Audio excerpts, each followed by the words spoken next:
Dans les profondeurs du désespoir, derrière les froides murs de la prison, deux âmes qui n'étaient jamais censées se retrouver face à face se sont retrouvées face à face. Alors que le monde extérieur célébrait l'amour et la liberté, un couple s'apprêtait à découvrir comment leur réunion interdite se transformerait en quelque chose que personne n'aurait pu prédire. Mais quelle sombre vérité se cachait derrière leur passionnée histoire? Et pourquoi Elena a-t-elle choisi ce moment, après 7 ans de silence, pour revenir dans la vie de l'homme que la société avait condamné?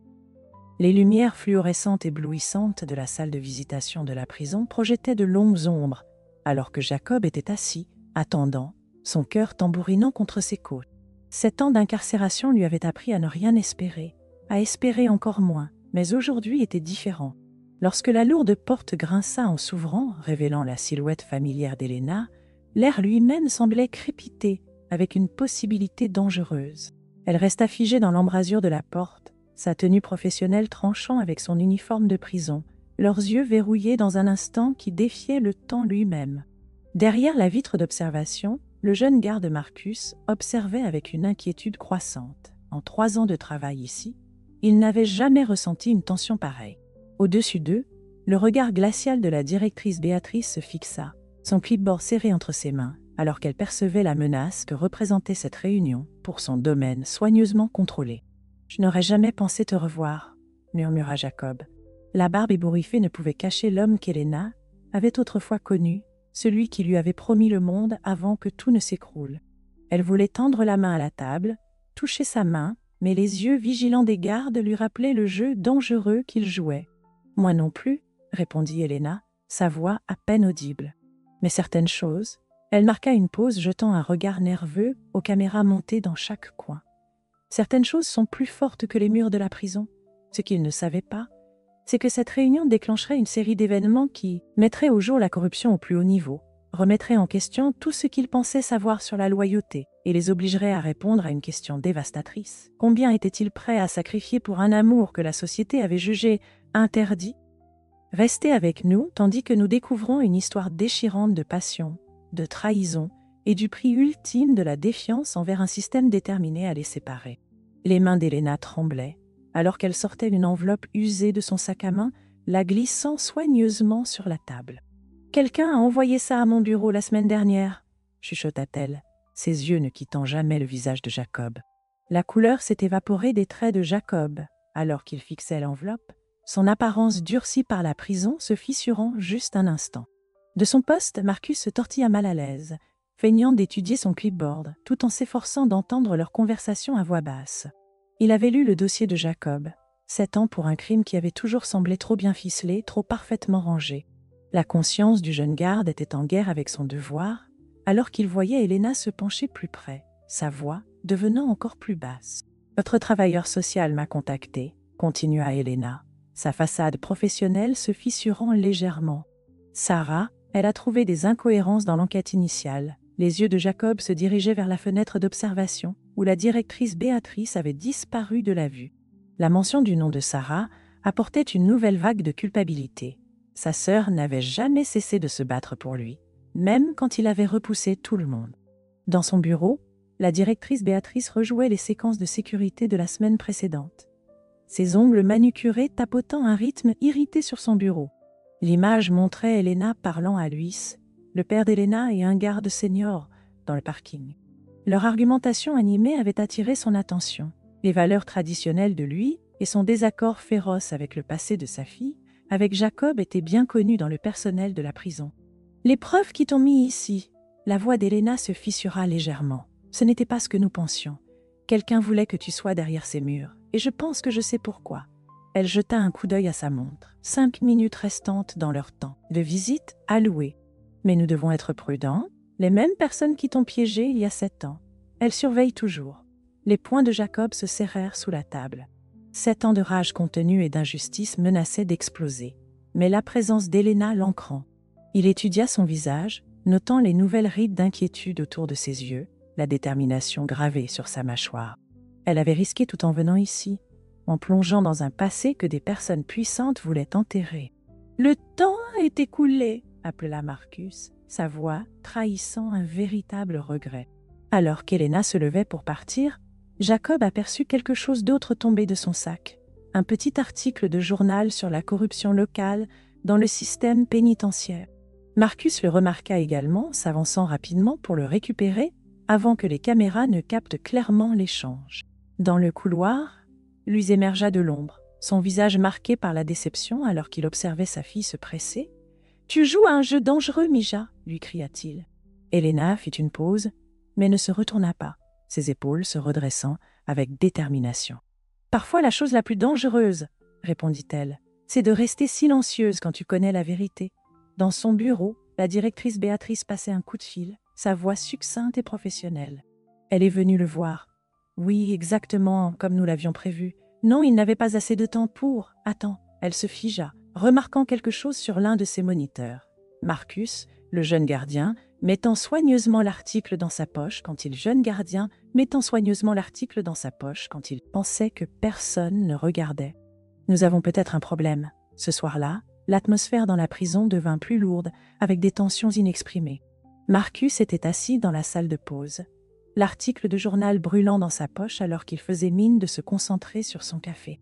L'article détaillait des décès suspects dans 3 pénitenciers différents, tous liés à un entrepreneur de sécurité privée, la même entreprise que la directrice Béatrice avait engagée il y a 6 ans. Dans sa cellule, Jacob était allongé sur son lit étroit, les paroles d'Elena résonnant dans son esprit. Le souvenir de son parfum persistait, un fantôme de jasmin dans l'air vicié de la prison. Il y a 7 ans, il avait pris la responsabilité d'un crime qu'il n'avait pas commis, croyant que cela la protégerait. À présent, la vérité qu'elle portait menaçait de briser les murs soigneusement construits qu'il avait érigés autour de son cœur. « La petite amie joue avec le feu », murmura son codétenu depuis le lit supérieur. « J'ai entendu les gardiens parler. Son père est vraiment en colère à ce sujet. » Jacob resta silencieux, mais son esprit s'emballait. Lui avait toujours été opposé à leur relation, même avant l'arrestation. Mais il y avait quelque chose d'autre dans les yeux de l'ancien gardien aujourd'hui, pas seulement du désaccord, mais de la peur. À des kilomètres de là, Elena était assise dans son appartement faiblement éclairé, entourée de dossiers d'affaires et de coupures de prêt. Sarah, la sœur de Jacob, avait raison. Les motifs étaient impossibles à ignorer une fois que l'on commençait à regarder. Ses mains tremblaient alors qu'elle composait le numéro de Sarah, priant pour ne pas être trop en retard. « Il surveille ma maison », répondit Sarah sans détour, sa voix tendue par l'anxiété. « Depuis que j'ai accédé à ces anciens dossiers. Elena, ce que nous avons découvert, c'est plus grand que la condamnation injuste de Jacob. Tout le système est pourri de l'intérieur. » Dans son bureau, la directrice Béatrice examinait le dossier personnel de Marcus, son visage éclairé par la lumière bleue de l'écran de son ordinateur. Son dossier était impeccable. Peut-être trop impeccable. Son téléphone vibra avec un message texte. Agent compromis. Initier le plan de contingence. Certains détails nécessitaient une attention immédiate. Le lendemain matin, Elena arriva à son cabinet d'avocat pour découvrir qu'il avait été fouillé. Ses dossiers étaient intacts, mais son ordinateur avait disparu. Sur son bureau se trouvait un seul, laissez-passer de visite en prison, pas le sien, mais celui d'une autre femme qui avait rendu visite à Jacob il y a des années. Une femme dont la mort avait été jugée comme un suicide 3 jours après sa visite. Marcus s'approcha de Jacob pendant le temps de récréation, se plaçant soigneusement hors de la vue directe des caméras. « Les preuves de ta sœur, » murmura-t-il, les yeux fixés devant lui, « coïncident avec une affaire que je suis en train de monter. Mais nous devons agir vite. Béatrice est en train de nettoyer, de retour dans la salle de visite. Lui regardait la chaise où sa fille avait l'air saine, était assise hier. » Ses mains usées tremblaient alors qu'il sortait une vieille photographie. Elena et Jacob, lors de leur remise de diplôme de lycée, jeunes et amoureux, avant que le monde ne devienne sombre. Son téléphone vibra avec un message de Béatrice. « Réunion, dans 15 minutes. Apporte les vieux dossiers. » Il regarda la photo une dernière fois avant de la ranger. Parfois, il réalisait que protéger sa famille signifiait faire des choix impossibles. Dans sa voiture, Elena découvrit une enveloppe cachée sous son siège. À l'intérieur se trouvait une clé USB et une note écrite de la main de Sarah. « Si tu lis ceci, ils ont déjà agi contre moi. La vérité sur cette nuit, tout est ici. Mais fais attention à qui tu fais confiance. » Sont prêts à accepter. Elle démarra son moteur sans se douter du SUV noir sortant 2 voitures derrière elle, ses vitres teintées cachant des visages qui observaient, attendant. ce moment précis. Le contenu de la clé USB de Sarah projetait de longues ombres sur l'écran de l'ordinateur portable d'Elena. Les images de sécurité datant de 7 ans montraient Jacob entrant dans un bureau, pas celui où le crime aurait prétendument eu lieu, mais une pièce totalement différente. Le redatage correspondait exactement au moment où l'accusation affirmait qu'il était ailleurs. Ses mains tremblaient alors qu'elle tendait la main vers son téléphone, seulement pour découvrir que la ligne était coupée. À l'intérieur de la prison, les tours du matin de Marcus semblaient différents. Ses collègues gardes évitaient son regard et les conversations chuchotées mourraient en son passage. Dans la salle du personnel, son casier avait été fouillé, subtil, mais perceptible pour des yeux entraînés. Le découpage de journal était en sécurité, caché dans l'endroit où il ne regarderait pas, scellé à l'intérieur d'une Bible qu'il avait donnée à Jacob lors de la pause de la veille. « Ton père a demandé un transfert. » La voix de la directrice Béatrice interrompit les pensées d'Elena lors de leur rencontre inattendue. Il s'agissait de vouloir être plus près de sa famille. Elle sourit, mais cela n'atteignit pas ses yeux. « Bien sûr, vu la situation actuelle, j'ai dû refuser. Nous avons besoin de gardes expérimentés en qui nous pouvons avoir confiance. » La menace flottait dans l'air entre eux, claire comme du cristal. Dans sa cellule, Jacob passa ses doigts sur le coupure de journal caché dans la reliure de la Bible. Les noms lui sautèrent aux yeux. 3 témoins morts, tous liés à la société de sécurité privée. Il se souvenait de la nuit de son arrestation, de l'homme mystérieux en costume qui lui avait offert un choix, prendre la chute, ou Elena subirait les conséquences. Maintenant, 7 ans plus tard, les pièces commençaient enfin à s'assembler. La voix de Sarah tremblait sur le répondeur d'Elena. « J'ai dû quitter la ville, ils ont trouvé, mon Dieu, Elena, ils ont trouvé le corps de Maria, la femme du registre des visiteurs. Elle ne s'est pas suicidée, il y a des photos, la preuve de ce qui s'est vraiment passé. J'ai envoyé des copies à tous les grands médias, mais le message se coupa brusquement. » Lui se tenait sur le parking de la prison, fixant l'ancienne photo d'Elena et Jacob. Son téléphone contenait des dizaines d'appels manqués de sa fille, chacun une lame dans son cœur. Le poids de son arme de service lui semblait plus lourd que d'habitude, alors qu'il se dirigeait vers le bureau de la directrice Béatrice. 25 ans à ce poste, et il n'avait jamais remis en question les ordres, jusqu'à maintenant. « Ta sœur est très courageuse, » dit Marcus à Jacob, pendant le service du dîner, sa voix à peine audible au-dessus du bruit de la cafétéria. « Mais le courage a coûté la vie à Maria. Tu dois dire à Elena de reculer avant que... » Un fracas les interrompit alors qu'un autre garde laissait tomber son plateau, créant une distraction opportune. Au moment où l'ordre fut rétabli, Marcus avait glissé à Jacob un petit morceau de papier avec un seul mot. « Demain ». Elena était assise dans sa voiture devant la prison, le clé USB de Sarah serré dans sa main. Demain était son rendez-vous prévu avec Jacob, probablement sa dernière chance de partager ce qu'elle avait découvert. Le bruit de pas s'approchant fit accélérer son cœur, mais ce n'était qu'un vieux concierge poussant son chariot à travers le sombre parking. Elle ne remarqua pas le petit dispositif de suivi qu'il avait placé sous sa voiture, ni la façon dont il parlait doucement dans sa radio une fois qu'il l'avait dépassé. Dans son bureau, la directrice Béatrice examinait les images de surveillance de Marcus et Jacob dans la cafétéria. Son téléphone vibra avec un message entrant. « Membre du conseil d'administration arrive demain. Fais le ménage. » Elle zooma sur la Bible visible, dans les mains de Jacob, ses yeux se plissant en voyant le léger renflement de sa tranche. 20 ans à maintenir l'ordre lui avaient appris à repérer les plus petits détails. Demain nécessiterait une gestion minutieuse. Et peut-être un rappel sur pourquoi certains amours sont mieux laissés interdits. L'aube se leva sur les murs de la prison avec un silence inquiétant. Les mains d'Elena tenaient fermement son volant, alors qu'elle passait le premier point de contrôle de sécurité, la clé USB maintenant cachée dans un talon creux de sa chaussure. Chaque visage de garde semblait détenir un secret.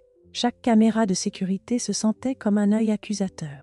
Mais c'est la vue de le poste de garde vide de son père qui lui envoya vraiment un frisson le long de l'échine.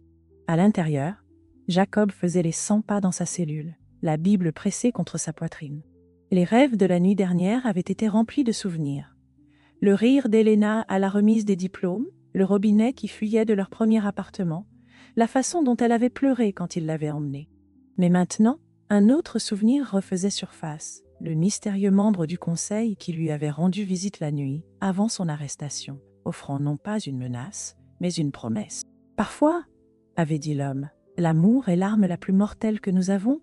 Marcus arriva tôt pour son service, son uniforme impeccable, son cœur battant la chamade. La salle de briefing du matin semblait être un piège prêt à se fermer.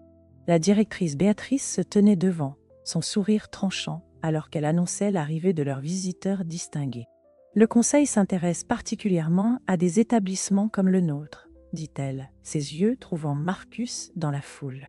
Surtout en ce qui concerne les activités irrégulières. Dans le parking, Louis s'était assis dans sa voiture. Jacob, pour l'enregistrement, se coupa dans des grésillements, mais c'était suffisant. Sa fille avait toujours été la courageuse, tout comme sa mère. Il toucha la photo sur son tableau de bord une dernière fois avant d'atteindre son arme de service. Était peut-être réglé qu'en entier. Les talons d'Helena résonnaient dans le couloir en direction de la salle de visite, chaque pas la rapprochant de la vérité. Mais lorsque la porte s'ouvrit, ce n'était pas Jacob qui l'attendait. Un homme bien habillé était assis à la table, ses cheveux argentés et son costume cher paraissant hors de propos dans cet environnement austère. « Mademoiselle Rodriguez, sourit-il, je crois que nous avons un intérêt commun à discuter du paquet de retraite de votre père. » À l'étage, la gardienne Béatrice observait les flux de sécurité, ses doigts battant un rythme impatient. L'arrivée du membre du conseil n'était pas une surprise. C'était... Sur son bureau reposait le dossier complet de Marcus, incluant des photos de lui en réunion avec Sarah 3 semaines auparavant. À côté, un seul ordre de transfert de prison l'attendait pour sa signature. Parfois, la loyauté devait être mise à l'épreuve avant d'être détruite. Jacob ressentit le changement dans l'atmosphère de la prison avant même de le voir. Les gardes se mouvaient avec une urgence déterminée, les communications radio augmentaient, et la porte de sa cellule s'ouvrit. « Évaluation médicale !» annonça le garde, mais Jacob reconnut le regard dans ses yeux, le même regard que la nuit de son arrestation. Alors qu'il le conduisait dans un couloir inconnu, il sentit le poids de la Bible contre sa poitrine, sachant que les preuves cachées qu'elle contenait pourraient être sa dernière chance de révéler la vérité. Dans le parking, la voiture de Sarah s'arrêta au portail de sécurité, son badge de presse prêt. Elle avait teint ses cheveux, changé de vêtements, mais sa détermination restait inchangée. La clé USB autour de son cou contenait suffisamment de preuves pour faire tomber non seulement la prison, mais le réseau entier de corruption qu'elle représentait. En sortant de sa voiture, elle ne remarqua pas le point rouge d'un laser qui dansait brièvement dans le bas de son dos. Marcus intercepta l'escorte de Jacob, son visage impassible de professionnalisme. « Ordre de la gardienne », dit-il en brandissant des documents. Le prisonnier doit être conduit vers l'est. L'autre garde hésita, et à ce moment-là, Marcus aperçut la silhouette d'une arme qui n'était pas d'usage standardard. Leurs yeux se rencontrèrent, une compréhension passant entre eux comme un courant électrique. Les prochaines minutes allaient tout changer. Helena fixa le vieil homme aux cheveux argentés, son pied appuyant fermement sur la clé USB cachée dans son talon. « La retraite de mon père ?» répéta-t-elle, gagnant du temps. À travers la vitre d'observation, elle aperçut un mouvement.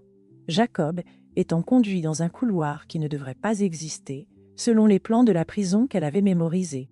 L'homme suivit son regard, son sourire ne faiblissant jamais. « Vous savez, » dit-il doucement, « la dernière personne assise dans ce fauteuil à poser des questions sur ce couloir était Maria. Quelle tragédie! Ce qui lui est arrivé. Le couloir caché s'étendait devant Jacob, comme une gorge prête à l'engloutir tout entier. Marcus marchait 2 pas derrière, sa présence à la fois rassurante et terrifiante. Le garde armé d'une arme non standard ouvrait le chemin. À travers les fenêtres étroites, Jacob aperçut une fourgonnette noire sans plaque de reculant vers une entrée de service. Le même type de camion qu'il avait vu la nuit, où Maria était morte. Dans la salle de visite, le monde d'Helena se résumait aux mains manucurées de l'homme aux cheveux argentés alors qu'il glissait un dossier sur la table. À l'intérieur des photos, Sarah, à divers endroits, lui rencontrant des journalistes. « La retraite de votre père pourrait être confortable, » dit l'homme, « ou elle pourrait être beaucoup plus compliquée, tout comme le départ de votre chère amie Maria a été compliqué. » La porte du bureau de la directrice, Béatrice, s'ouvrit brusquement alors que lui entrait, son arme de service bien en main. « Où est ma fille ?» demanda-t-il, sa voix portant le poids de 25 ans de moralité compromise. La directrice se contenta de sourire, en désignant son moniteur de sécurité, où Helena était assise en face du membre du conseil. En train de faire un choix, répondit Béatrice, tout comme vous l'avez fait il y a tant d'années.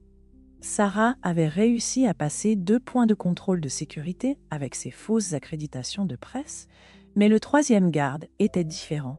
Ses yeux s'attardèrent trop longtemps sur sa carte d'identité, sa main s'approchant de sa radio. Derrière elle, elle entendit le bruit distinctif des portes d'un véhicule qui s'ouvrait. La clé USB semblait brûler contre sa peau, alors qu'elle prenait une décision qui allait tout changer. Le couloir mène à l'ancien secteur administratif, chuchota Marcus à Jacob tandis qu'il marchait. Ils l'ont utilisé pour des interrogatoires spéciaux. Maria a découvert ça, et le garde devant eux s'arrêta soudainement, sa main allant à son oreillet. À travers les fenêtres, Jacob vit d'autres gardes converger vers l'entrée de service, leurs mouvements synchronisés et maîtrisés. Le talon d'Elena pressait plus fort contre la clé USB, alors qu'elle se penchait en avant. « Avant de discuter de la retraite de mon père, » dit-elle prudemment, « j'aimerais en savoir plus sur les interrogatoires spéciaux dans l'ancien secteur administratif. » Chose qui la glaça jusqu'au fond. Le même regard qu'elle avait vu sur les images de sécurité lors des derniers instants de Maria. La main de Luis ne fléchit jamais alors qu'il gardait son arme pointée sur Béatrice. « J'ai protégé votre opération pendant des années, » dit-il, sa voix chargée de regret. « J'ai aidé à faire taire des témoins, falsifier des rapports, tout ça parce que vous avez menacé ma fille. Mais Sarah a trouvé le véritable rapport d'autopsie de Maria, et maintenant, un mouvement soudain dans le fil de sécurité attira son attention. Elena se leva, reculant par rapport aux membres du conseil. Dans le couloir, tout se produisit en même temps. La radio du garde crachota avec des ordres urgents. Marcus se déplaça avec une rapidité inattendue. Sa Bible se retrouva soudainement dans les mains de Jacob. Les preuves cachées à l'intérieur pourraient tout exposer, si elles atteignaient les bonnes personnes. À travers les fenêtres, Jacob vit Sarah courir à travers le parking, poursuivie par des silhouettes en tenue tactique. Et au bout du couloir, une porte s'ouvrit pour révéler la Warden Béatrice. L'arme de service de lui, maintenant entre ses mains. « Votre choix est simple, » dit l'homme aux cheveux argentés à Elena. Toute apparence d'amitié disparut. « Éloignez-vous maintenant, détruisez les preuves que votre sœur a trouvées, et tout le monde vivra, ou, il désigna le fil de sécurité, montrant Jacob dans le couloir. Eh bien, disons simplement que Maria a fait le mauvais choix. » La main d'Elena trouva sa chaussure, ressentant le contour de la clé USB. 7 ans de séparation, d'amour interdit et de vérité cachée avaient conduit à ce moment. À travers la fenêtre d'observation, ses yeux rencontrèrent ceux de Jacob à distance. En une fraction de seconde, tout le reste disparut. Le complot, le danger, les choix impossibles. Il n'y avait que la vérité de leur amour et le prix qu'ils étaient prêts à payer pour le protéger. Le talon d'Elena craqua contre le sol alors qu'elle reculait, la clé USB tombant libre de sa cachette. Les yeux de l'homme aux cheveux argentés suivirent son arc dans les airs, mais Elena était déjà en mouvement, pas vers la clé, mais vers la porte. Son père lui avait appris il y a des années. Parfois, la meilleure défense est d'être imprévisible. Dans le couloir, le chaos éclata. Marcus se jeta sur le garde, leur lutte en voyant les 2 hommes à travers une fenêtre. La Bible vola des mains de Jacob, des papiers se répandant comme des feuilles d'automne. Le tir de la directrice Béatrice passa largement, la balle s'enfonçant dans le mur à quelques centimètres de la tête de Luis lorsqu'il fit irruption à travers la porte derrière elle. Sarah entendit le coup de feu depuis le parking. Les gardes qui la poursuivaient hésitèrent une fraction de seconde, juste assez longtemps. Elle atteignit sa voiture, ses doigts cherchant les clés, lorsqu'elle vit Elena courir par l'entrée latérale de la prison. Leurs yeux se rencontrèrent à travers la clôture en chêne.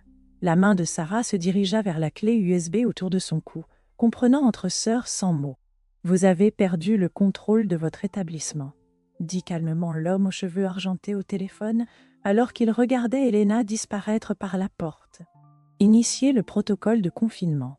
Sa tranquillité craqua légèrement lorsqu'il vit le reflet de lui dans la fenêtre d'observation. Son arme de service, levée. « Tu as toujours été un problème », dit-lui sa voix chargée de décennies de culpabilité. Je ne savais juste pas à quel point jusqu'à ce que Maria meure. Jacob se précipita pour ramasser les papiers éparpillés, sachant que chacun d'entre eux pouvait signifier la vie ou la mort. À travers la fenêtre brisée, il pouvait voir Marcus luttant avec le garde au sol en dessous. La directrice Béatrice se tenait au bout du couloir, son propre pistolet maintenant braqué sur Jacob. « 7 ans, dit-elle, presque tristement. 7 ans de perfect ordre, de contrôle parfait. Et elle a dû revenir. Dans le parking, Elena courut vers la voiture de Sarah alors que les sirènes se mettaient à hurler. Des gardes de prison surgirent de toutes les directions, mais quelque chose n'allait pas. Ils ne cherchaient pas à l'arrêter. Ils fuyaient quelque chose d'autre. Le protocole de confinement, elle l'avait vu mentionné dans les dossiers, une dernière mesure destinée à éliminer toutes les preuves et les témoins en même temps. Luis maintenait son arme steady, alors que l'homme aux cheveux argentés plongeait lentement sa main dans sa veste. Les comptes offshore, les interrogatoires spéciaux, le meurtre de Maria. Tu pensais vraiment qu'on ne mettrait pas tout cela en lumière? Le sourire du membre du conseil revint, terrible dans sa confiance. Mettre quoi en lumière? Que nous transformons les prisons en réseaux d'intelligence privée?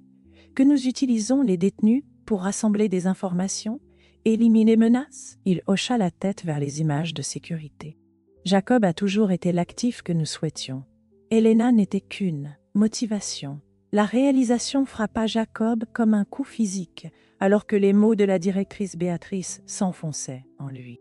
Son arrestation, sa condamnation, ce n'était jamais censé être pour le faire taire.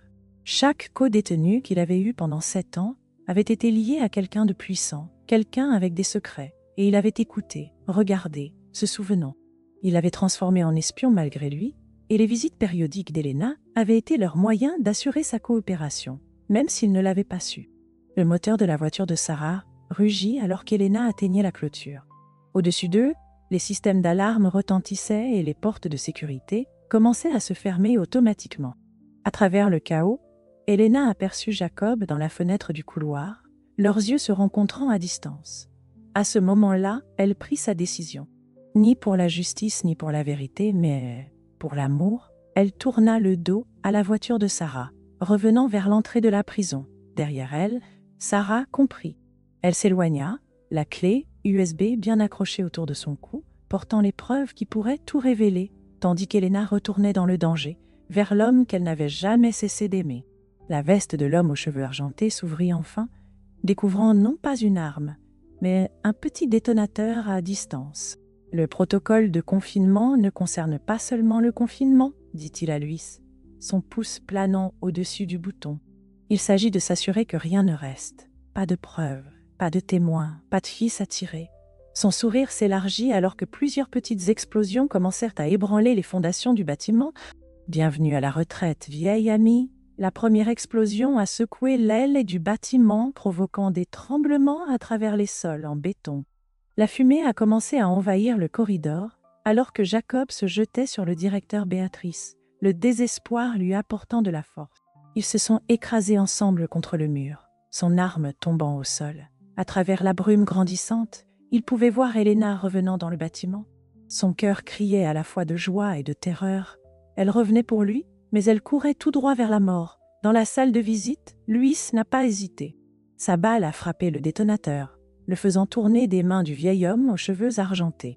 Mais le membre du conseil s'est contenté de rire, du sang s'échappant de sa main blessée. « Trop tard », haleta-t-il.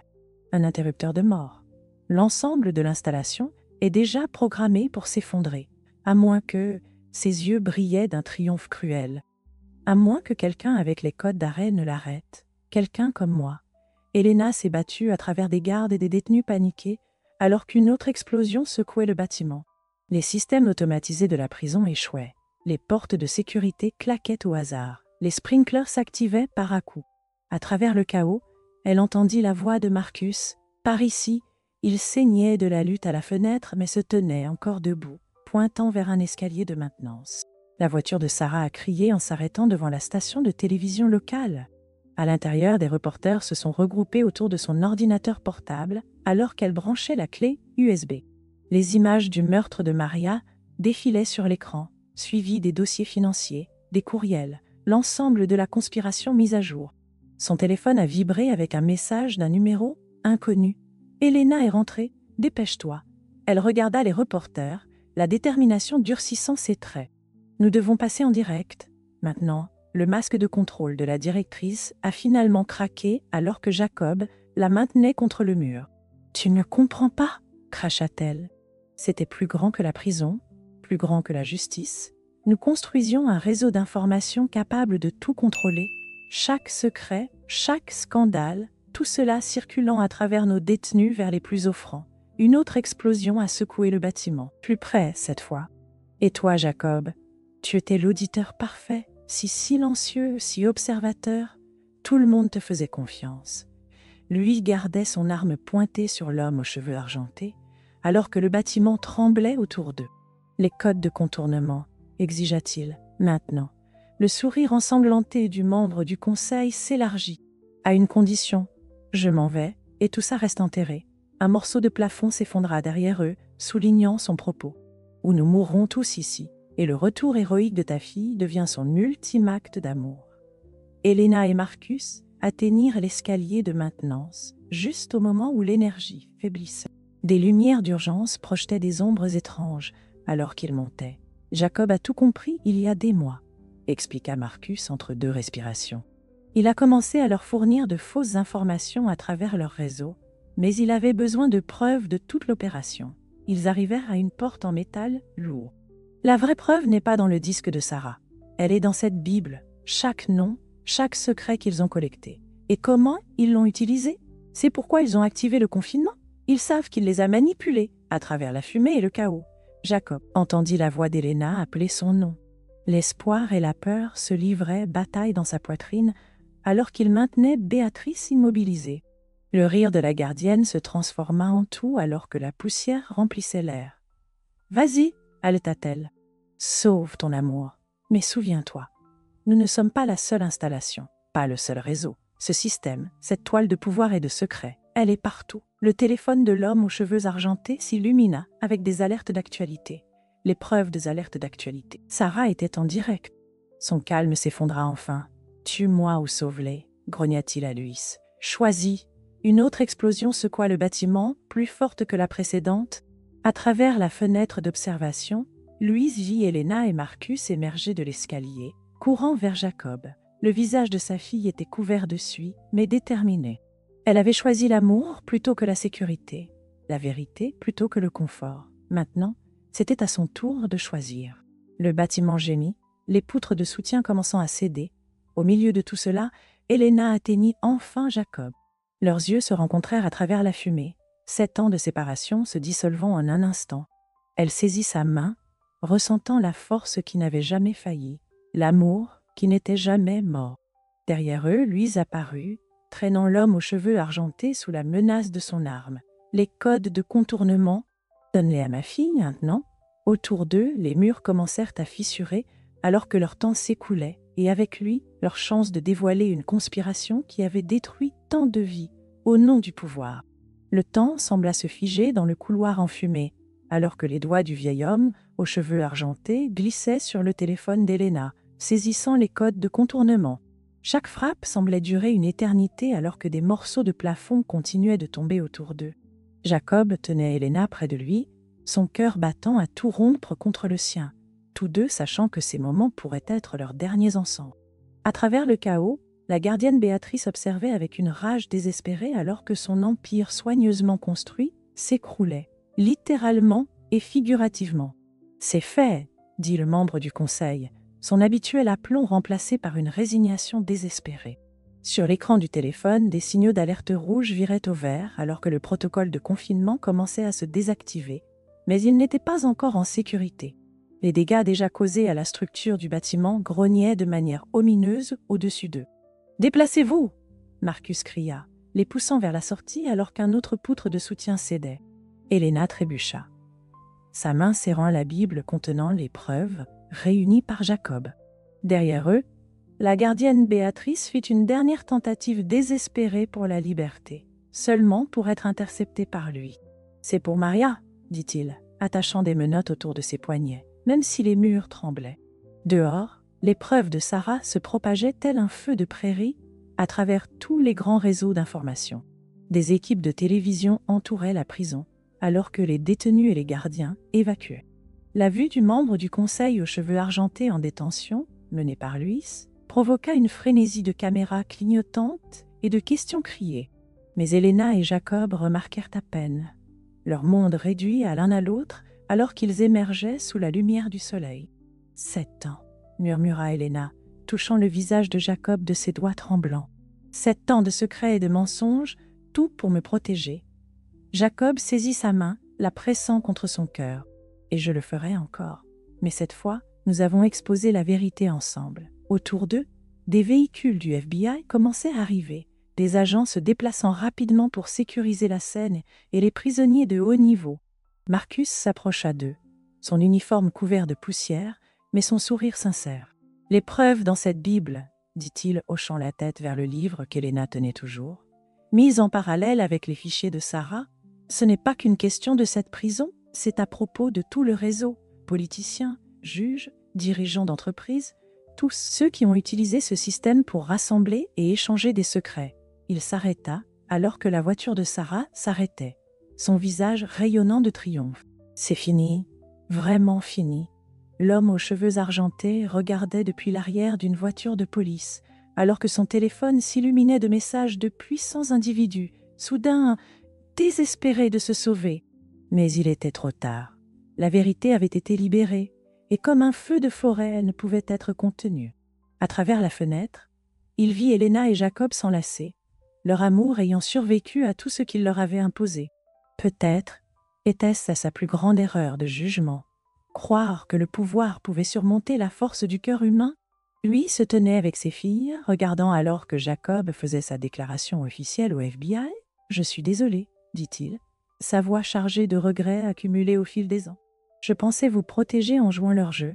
Au lieu de cela, j'ai failli perdre tout ce qui comptait vraiment. » Helena serra sa main, de la compréhension dans les yeux. « Tu as fait le bon choix à la fin, papa, c'est ce qui compte. » La directrice Béatrice et ses complices étaient conduits un par un, leur toile d'influence se délitant à chaque nouvelle révélation. Mais pour Helena et Jacob, le chaos s'estompa en arrière-plan. Ils se tenaient ensemble dans la cour de la prison où leur retrouvaille avait commencé, maintenant libres de regarder vers un avenir qu'ils n'avaient jamais pensé avoir. « Que se passe-t-il maintenant ?»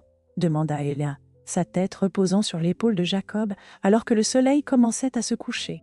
Il sourit, regardant les équipes de nettoyage, et les enquêteurs envahirent le bâtiment partiellement endommagé.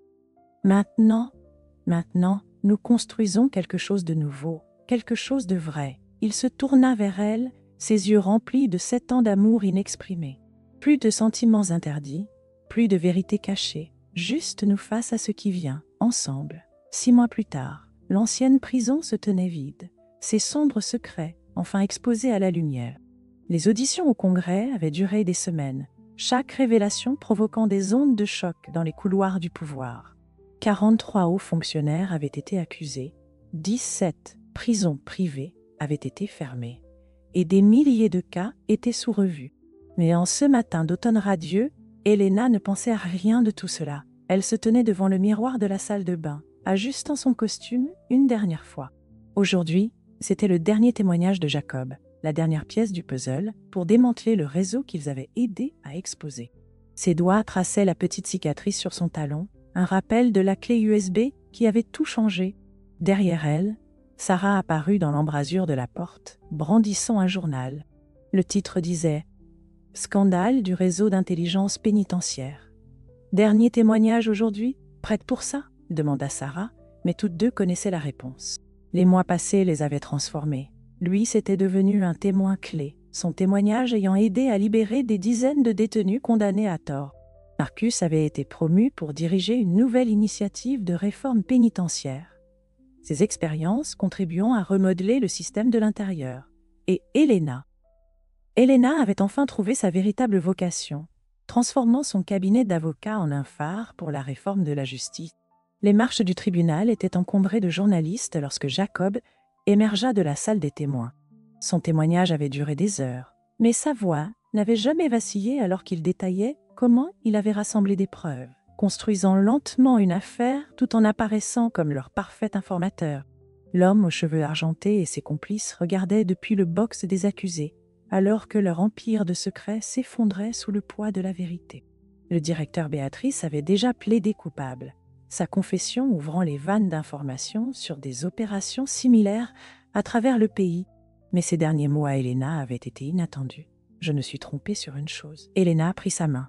La simple bague en or sur son doigt captait la lumière. un reflet de celle qu'elle portait. Ils s'étaient mariés 3 mois auparavant, lors d'une petite cérémonie à laquelle assistaient ceux qui avaient été à leur côté à travers toutes les épreuves. Louise avait accompagné Helena jusqu'à l'hôtel, ses yeux brillants de larmes de joie, plutôt que de regret. « Tu sais parfois à quoi je pense ?»